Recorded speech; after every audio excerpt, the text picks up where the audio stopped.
And welcome back for episode 10 of NYR After Dark, late night Rangers talk for the fans who never log off. I'm Tom, that's Ivan. Tonight we are discussing Corey Pronman's rankings of the New York Rangers prospects pool. We're going to talk about how confident fans are in the Rangers front office staff, what we feel Chris Drury's plans are kind of for the future of the Rangers and for the team. And then we're going to round off with a game of Rangers blind auction. But before we get into any of that, we got two pretty big pieces of news. First and most important, I'd like to introduce our new producer, Cap. Cap, if you want to say hi to the people. Hey, everybody. My name is Mike Cap. I am the new producer for New York Rangers After Dark. I'm excited to join these guys. I'm a data engineer, never been a producer before, but don't let that cool you off. I'm a loaded pistol who likes pina coladas and getting caught in the rain. He won't be talking much, especially based on that last comment, so don't sweat it. I was not expecting that stuff. But hey, we're really excited to bring Cap on. He's going to be an awesome addition to the team, so that's going to be phenomenal. And then second piece of news, just a minor touch-up. The Rangers did extend Scott Morrow and Vincent Iorio, both for 1 year, two-way deals, $850K for the NHL, $125K to the AHL. Ivan, you got any thoughts on those? I mean, they're minor additions, but... Yeah, minor. I mean, I feel like expected. They're going to compete for that last spot. Probably not get it. We'll see what happens. Yeah, for sure. All right, so recently there's been a lot of talk about Corey Pronman from The Athletic, his report for The Athletic. It mainly focuses on prospects. He came out with an article and kind of ranked some of the pipelines for each team. And he's already had the controversial take for Gabe in the past that kind of got him yelled at over social media. And so now he ranks the Rangers 18th in the league just as a prospect pool as a whole. But then within that, he ranked all the a couple of the players, at least, inside of the Rangers prospect pool. What were your thoughts based on kind of how he ranked some of the guys? So the overall rank of 18th, I'm fine with. The inside rank, like, wild to not have Gabe on that. Like, even like just having him at 6th, like, absolutely wild. I don't get it. He has a hatred for like small guys or whatever it is. He's not even that small technically. He's 5'11". There's shorter players in the NHL. Like Caulfield's 5'8". Marchessault's like 5'9" or something like there's smaller players in the NHL. It's just, I don't know what his hatred is for Gabe, but it's clearly there. Yeah, I'm not sure why. I mean, all the way down to 6 seems absurd to me. He's a top 6 player, which we've kind of established at this point. He had a decent amount of points in his games and his showing last season. So I actually, I went through and I just kind of redid the rankings just really quickly. Not that we're going to go through every single one of them, but I actually have Gabe all the way up to 2nd, right behind Albert Smith's. I just think Albert Smith's ceiling is a little higher, but I mean, Gabe could absolutely be the number 1 prospect, and I wouldn't argue even a little bit. Where would you put Gabe kind of in those rankings? I mean, I just after the season he had this year, like 27 points, I think 49 games, he showed me a lot, and I would have him first on the list. I like Albert Smith's. Like, obviously, he's NHL ready now, but I would just have Gabe first. He's shown it. Like, he showed that he could compete with all NHL players. He, like, was on the top line producing. Like I said, I don't get how he was 6th. And then the rest of your list I do actually like. And I also like that you had a Garand, because Garand wasn't on his list, which was actually kind of surprising to me now that I look at it. I do like that addition. I had a couple guys that weren't on there, which I was very surprised about. Like, he didn't have Ben McBeath, who's like kind of he just got drafted, right? But there's a lot of hype around him. And then Brody Lamb is not on here, which to me is insane, because there's a little bit of hype coming, leading into camp here that Brody Lamb, better yet, could have a chance to make the team, So little stuff like that, man, I didn't really understand. Not to mention he has Carey Terrance on here. Carey Terrance is probably a career AHLer, so I don't understand how we're putting him at our 8th ranked prospect. That just seems a bit ridiculous to me. Yeah, I mean, right. And then he's got Shaikov, the other goalie that was drafted this year, again, not Garand. So I don't know if he's not counting Garand as a prospect in the pool because he's played some games, but then Gabe would be off the list. So I don't really. The Macbeth one, I can see why, because he just got drafted. Obviously, there's players ahead of him who got drafted previously, so I feel like that's kind of how you look at that one a little bit. I would just, for your list, I would just swap. I know Lamb there's been a little bit of talks. Maybe he's like dark horse to make the team. I would swap Spence and Lamb. But other than that, I do like your list. And I do want to point out one thing. Think about how trash our prospect pool was before Smith, Bodwin, and Greentree. Like you go down the rest of the list, and that was our prospect pool. Like it was not good before the trades that we had. And something else I want to say is like, obviously, like, you know, we've talked about it. We're high on Smiths, we're high on Bodwin, we're high on Greentree. At some point, I think they'll all make the team at some point. Maybe not this year, but down the line. The other prospect, no offense to them, good luck. I think like the one player that could make the team at some point is EJ Emery, just because he's specifically a defensive defenseman. But like Aspinall, Spence, or whatever, like they're all, you know, wingers and stuff like that. We can't have them all on the team and stuff like that. So like that part of the prospect pool, it's like I'd rather use those as trade chips. I don't see them necessarily being like long-term pieces for the Rangers, even though I do like some of them, like Aspinall, I do like. But Yeah, no, I see a lot. The thing with me for a lot of the prospects we have is we have a lot of bottom six prospects. Like Aspinall's huge, and sure, he's got a lot of scoring ability, right? He led the OHL in scoring last season, but even still, like that's a guy who probably fits best as a maybe third. I mean, at the very ceiling would be a second line winger, but like Dylan Rubrick's a fourth liner. He's another massive guy, right? He's a skyscraper like Rempe and Edstrom used to be. Like that's a fourth liner to me. Erickson, same thing. Battaglia, same thing. Like those are like bottom guys to me. Malcolm Spence, I actually can't really pinpoint where I would put him, just because to me and everything I've watched, he's a third line ceiling. But I've heard other people freak out and say Spence is absolutely a second line, for potentially first line player. So I don't really know. Yeah, I mean we've touched on this before. Like what the Rangers don't lack in is bottom six players, and you know, in the NHL and in the prospect pool, like we'll never have a lack of them. And like, you know, Aspinall, like obviously huge guy, so you think like Drury loves that. I think he's 6'6", but he's like more of like a north south player. But like you said, like I think he's like a third line winger, honestly, if that. Second line winger, I mean, you hope for it, but like he also has to develop into that. I know he had a very good season last year. One thing I wanted to touch on the Gabe thing, because I forgot to mention this, because you saw how like Pronman compared him to what's his name, Maselli, and like I just like don't get his assessment of Gabe, because like when I look at Gabe, like what I would love to see from Gabe, and this could be a stretch, but I feel like they play the same. They have very like their hockey IQ is very high. They both have very like elite vision, but like I would love to see him become like a Clayton Keller kind of player. Where Clayton Keller, like I feel like is 25 goals, like 50 plus assists. Like Mike, if you want to look up his stats last season, I think he was like 80 to 90 points or whatever. That might be a little bit of a stretch. I'm not expecting that this year or whatever, but like career wise, I would love to see him, you know, get to that like Clayton Keller aspect. Clayton Keller of the Utah Mammoth last year played 82 games. He had 26 goals, 62 assists, total of 88 points, plus 21 minus rating.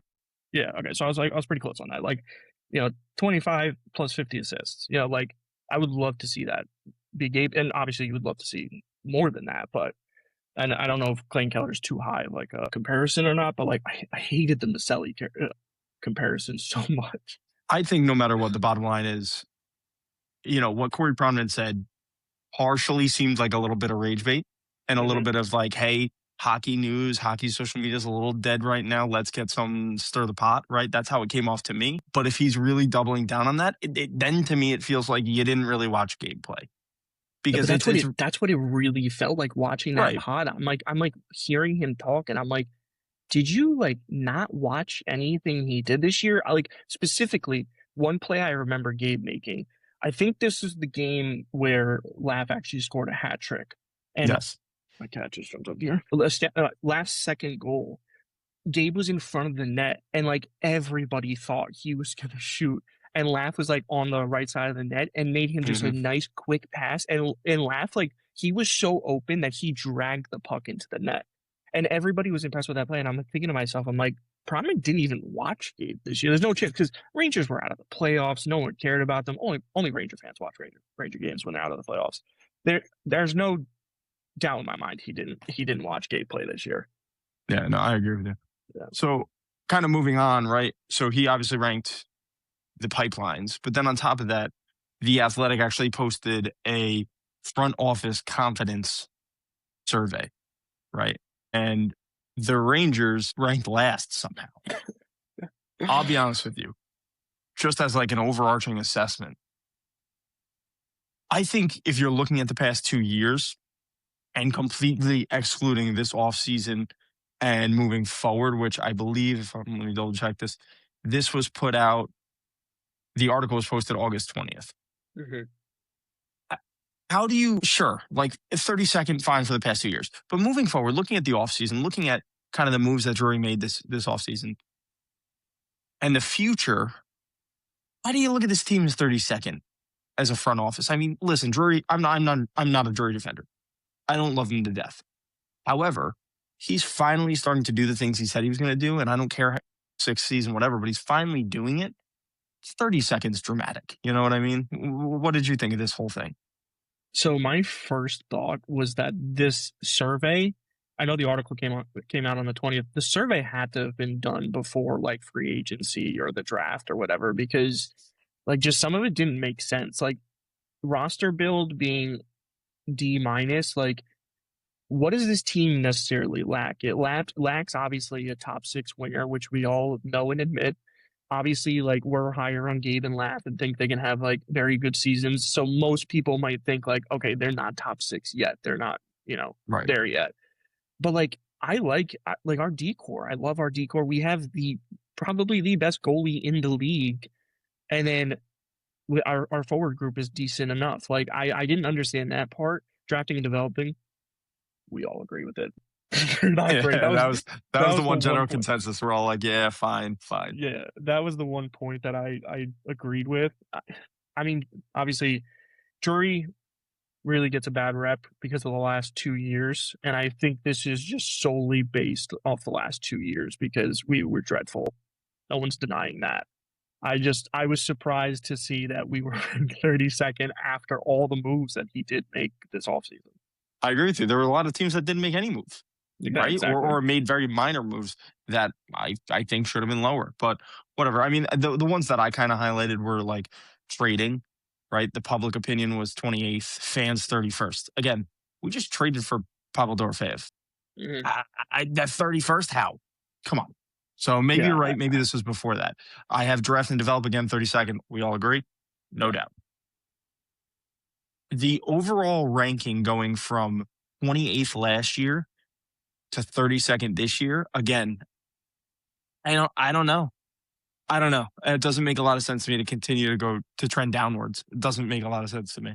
Yeah, so, considering, like we said, considering everything that just happened, like Dorofeyev, I know everybody's just like, oh, they need someone to pass in the puck or whatever. You just got a 25-year-old pure goal scoring winger who's put up 35 goals each of the last 2 seasons, or like 32, 35. Like, I don't know how you can complain about that. The one bad trade he made was the Korpisalo one, to be honest, in the last few months or whatever. And then obviously some people might not agree with the Trocheck and Panarin one or whatever, but like Panarin didn't give us much of an option. He only wanted to go to LA, so we were kind of stranglehold there. And then Trocheck, I personally like the Trocheck deal. Obviously that the Bodwin part of it really determines if we won that trade or not, but I just think this whole survey was done before all that because it just doesn't line up for me. But also, oh my God, my cat.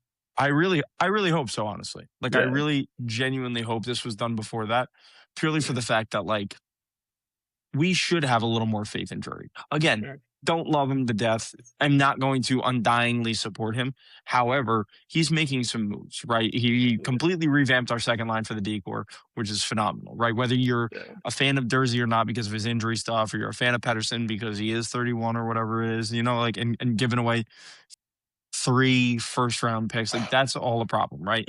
I agree. However, it fits kind of his plan, right? Yeah. And we'll kind of, we can lead into that, right? If you want to talk about his plan. And I like how you pointed out that we do have to give Drury a chance, like we know all the negative. We've seen it. The last 2 years have been bad or whatever. But like, I feel like the focus is so much on the last 2 years, and people are like, oh, Drury has ruined this team. He's dismantled them or whatever. I like, just to give a little outline of like Drury's tenure as the GM, like he came in 2021, he inherited the entire team, right? Usually when GMs come in, they like to make the team their own, and then they start making changes right away. Drury Did not do that. That could be because of the fact that we had every no move clause you could think of, but at the same time, he didn't do that. He took this core and he's just like, all right, you know what? I'm going to try to surround you with pieces to win. 2022, we got Pop and Vetrano. We went to the Eastern Conference Finals and lost. The year after that, we got Tarasenko and Kane, and we lost in the first round to the Devils in 7 games. And then the year after that, we went to the Eastern Conference Finals again. Like, he gave them every chance to win, and the team came up short. You can't like purely blame Drury for that because the team is what's like he put the product on the ice. It was on Gordon. It was on Gordon. Yeah. I mean, this is Gordon's team. Yeah, and that's another problem. He put in like too many contracts that were like too many big contracts with full no move clauses and stuff like that. You kind of handcuff the new GM, and he's like, okay, I have to roll with this. So now going into that afterwards, then you had the disaster of the last 2 years. But the disaster of that is a result of Drury being like, all right, this core, I gave them a chance. They didn't succeed. I have to do something different. This is going to be my team now. Let me do what I picture is a Stanley Cup team. And I'm not going to sit here and him because he didn't handle situations properly. Like the Goudreau thing where he kind of was like sneaky about it, said like was just put him on waivers and the Sharks got him or whatever. Like there was a backdoor deal there for that. The whole Trouba debacle, to basically be like, I'm going to cut you or whatever. The memo, Kreider, like he made the letters. Yeah, he made the room toxic, but I don't, like I said, he didn't handle it properly, but like he had to do something. These were contracts that you couldn't move and stuff like that. And like, we didn't get anything for Trouba, but we moved his entire contract. Like we got Vakanainen, hate him, but we moved his entire contract. Like we're, as fans, unfortunately none of us are GMs. We all would like, yeah, we would love to see a rebuild. We would love to see this or that. We're not in control here.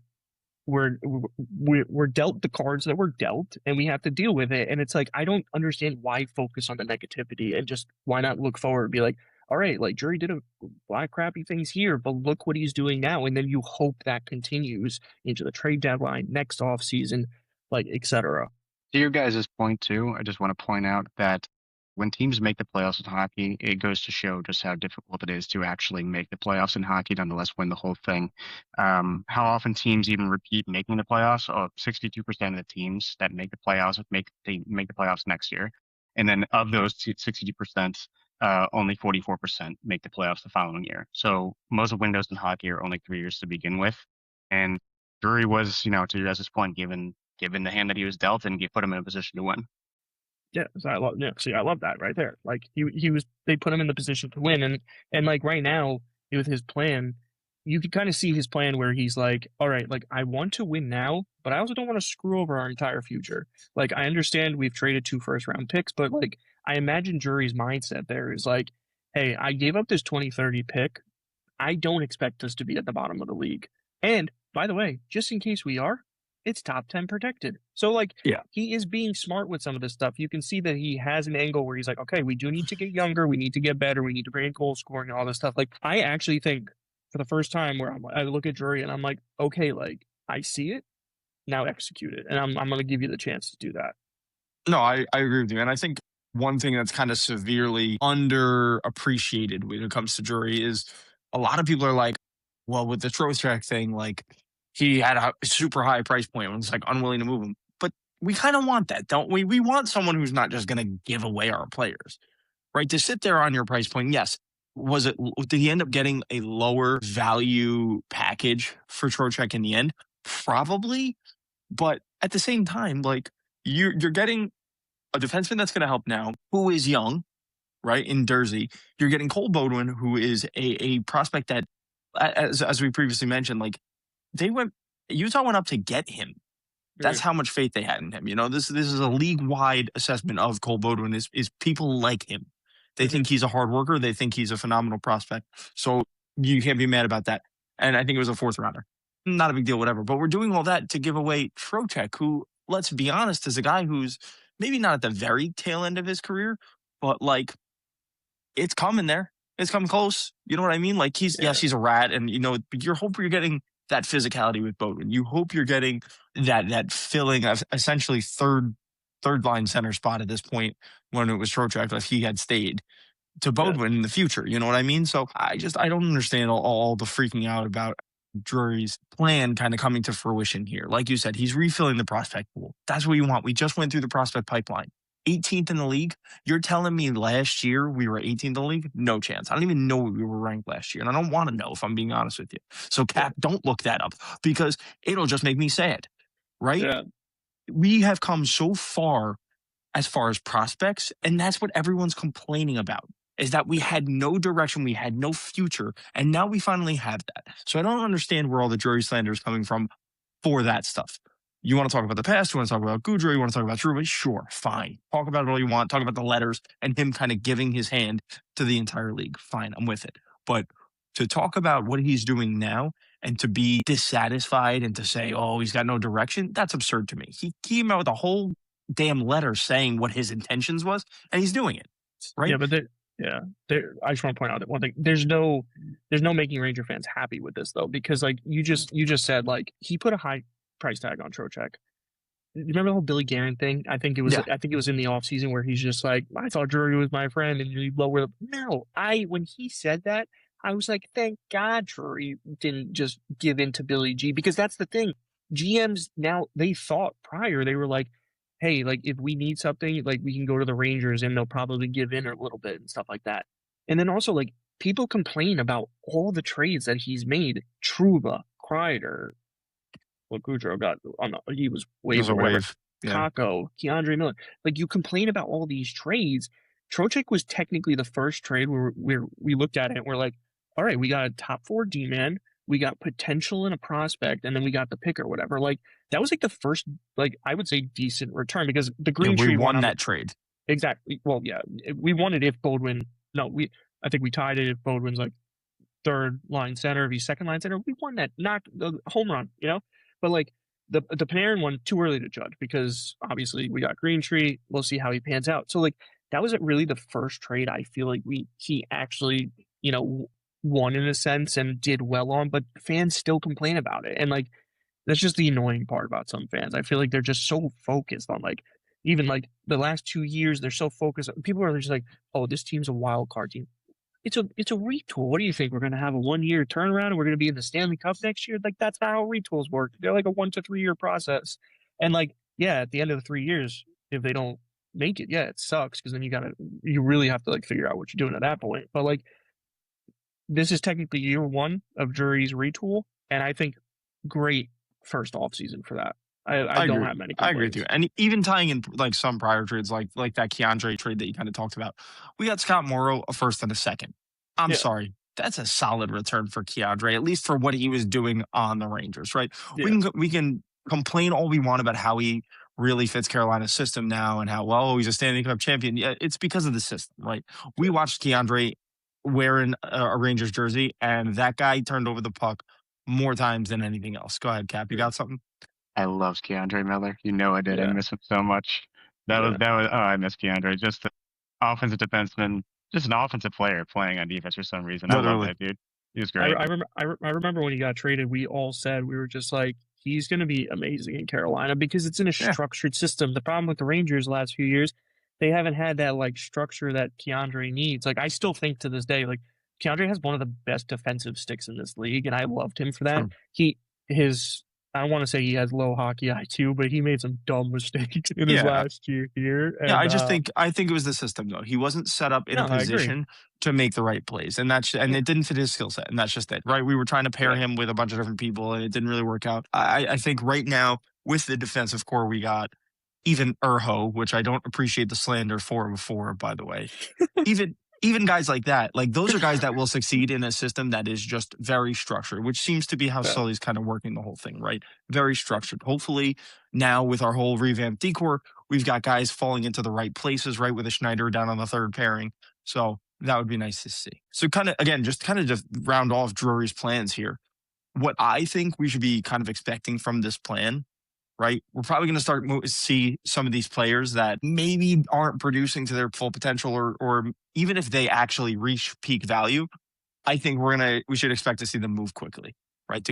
I think Drury's going to deal them in the sense that the time frame realistically, like you were saying before, that we're looking to try to be a cup contender is in 3 to 5 years, right? We want to improve every year starting now and continue to stock up on players that are just below 30 and, starting to really, or maybe right around 30 and really starting to produce now. But that 3 to 5 year window from moving forward, I think is where he's really, really aiming. And I know there's a little bit of hype of like, oh, Connor McDavid. Like, could the Rangers go for Connor McDavid? I don't even think based on that. Like I've heard a lot of people through the grapevine saying that Drury's kind of keeping an eye on that and monitoring it and like hopefully setting himself up for that. I don't even think it's that. I think he just recognizes that our full potential when you look at prospect pool, guys in the system, and players on the team now, that 3 to 5 year window from now is going to be where we flourish. So that's at least what I think. Obviously, there are some pieces we need to add. I think we need a top 6 forward. I mean, that ain't just my opinion. That's everybody's. We all know it. Which again could come in the form of a free agent signing, could come in the form of trade. I know you put out a Drake Batherson potential trade, right? It all depends on what we give up for that. And then I think as many prospects as possible is the last thing we need. Yes, we refilled the prospect pool a little bit. I'm not satisfied. I think we need to add more. I think we need some more top end guys, right? Us mainly forwards, just to fill those Mika, right? And I know you're gonna sing until the cows come home about centers, right? We need some centers, some prospects at the middle. What do you think we need to add other than the obvious top 6 winger? Yeah, well, I'm gonna talk about what you just pointed out with the centers. Like, I've been preaching it. I was tweeting about it. Like, I think Drury's main focus has to be at center because Mika and JT, they're 34 right now, turning 35. You can't have your top 2 centers being 35, and then there's no one behind them to technically replace them. Like, yeah, we hope Bodwin can replace them, but Bodwin's probably not replacing them next year or the year after. It's going to take some time to develop. So Right. we have nothing behind there. You were talking about the whole McDavid thing. Like, yeah, it would be a dream. Like, I feel like the Rangers have always had dreams of like nailing that top free agent, top trade and stuff like that. Like, you would love McDavid, and not that Drury's setting up for that, but I think Drury is in a sense like has it set up where like if that does happen, we actually can like take on his contract and stuff like that. Like, I think He's leaving the door open. exactly. Like next year we have a bunch of contracts coming off the books or whatever but like obviously they have to be re-signed, restricted free agents and everything like that. But I think it's like 20 after 28, 29, I forgot what year it is. We only have 4 forwards signed. So it's just like if this all goes to shit, we basically have a nice reset window right there. We're like, okay, we have all this cap space, let's figure it out from here. And then prospect pool, I agree with. I would like to keep adding to the prospect pool. I've always said this as a joke, or not really a joke, but like if the Rangers aren't going to be a playoff team this year, I would love for them to tank because just getting 1 more year of a top 5 pick, hopefully drafting like a center or something like that would make a huge difference for the future of this team. But like obviously, right as we think right now, it's not going to be top 5 or anything like that. The only problem with adding prospects is like I don't know who we could actually trade to like get top end prospects, because like I feel like we have given a lot of our trade chips away. Obviously, at this point, it's like Schneider. Still have 2 firsts and then Bjorkstrand. I feel like those are probably you agree those probably the main ones. Right. Yeah, probably. We've gotten rid of a lot of them, but my biggest thing, like I said, I don't know.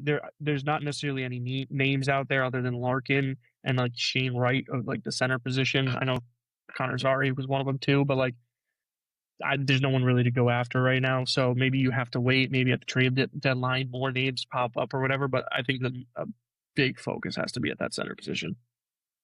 Ivan, you are correct. It's through 2029. The Rangers have 4 forwards signed. So after 2029, if it stays current, it's 4 forwards. That's my point, right? We need to add the middle. We need to add prospects, and that's what we'll do. And that'll be fine. Yeah. But again, we're in a great spot. Sure, are they leaving the door open for McDavid? Great, fine. If not, I think we're in an okay position anyway, which is great. I just want to point out one thing real quick for the Ranger fans who hate Drury. You get to that 2028, 2029 season where we only have 4 forwards signed. That'd be a perfect time to fire Drury if it's not working out because you could fire Drury. That new GM can come in and be like, all right, I have basically an open sheet right here. Let me start building my team. So.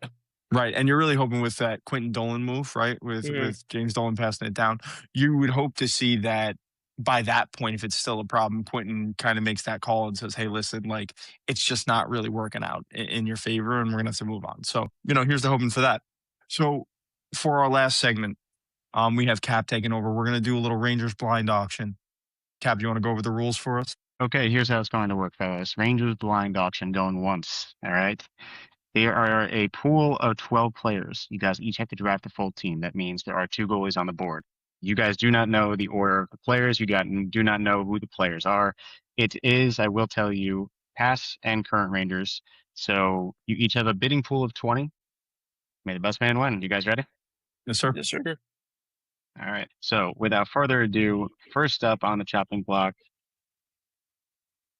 is Braden Schneider, defenseman. Tom, why don't you get the bidding started? I mean, we only have 2 defenseman spots. I'll put up $1, I guess. You can have him. For $1, that's value. Yeah, you can have him. Next up, Chris Kreider, forward. Ooh, I'll start with $1. I'll give you 2. I'll take 3. 4. 5. You would have him 5. Tom, you have $19 left. Ivan, you have 15. Next on the block, Tom, get us started on Brian Leach. Oh my God. Start the bidding at $3. You need Brian Leach. $4. I need Brian Leach so bad. $5. $6. 7. You can have him at 7. Love it. Tom getting Brian Leach. Next up, Ryan McDonough, defenseman. Ooh. I get him for. I'll take him for $1. And you can have him for $1. Ivan gets Ryan McDonough for $1. Next up, Mika's advantage head. Oof. $2. $3. $4. Give me $5. You can have him. Damn. I have I have Mika and Kreider. Damn. Ivan, you have $9 left. Tom, you have $12 left. Damn. All right, next up, Ivan, get us started with Adam Fox, defenseman. Take it for $1. You can have him. You thought Braden Schneider was a value? Next up, Artemi Panarin, forward. Okay, here's where I ball out. That's fine. $5. Shit. Give me 6. 7. Oh, you got him for 7. I can't put 8 on him. Bingo. That was good though on my part. I just had to run him up there.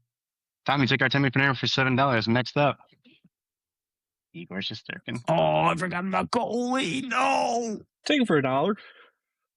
$2. $3. You can have him.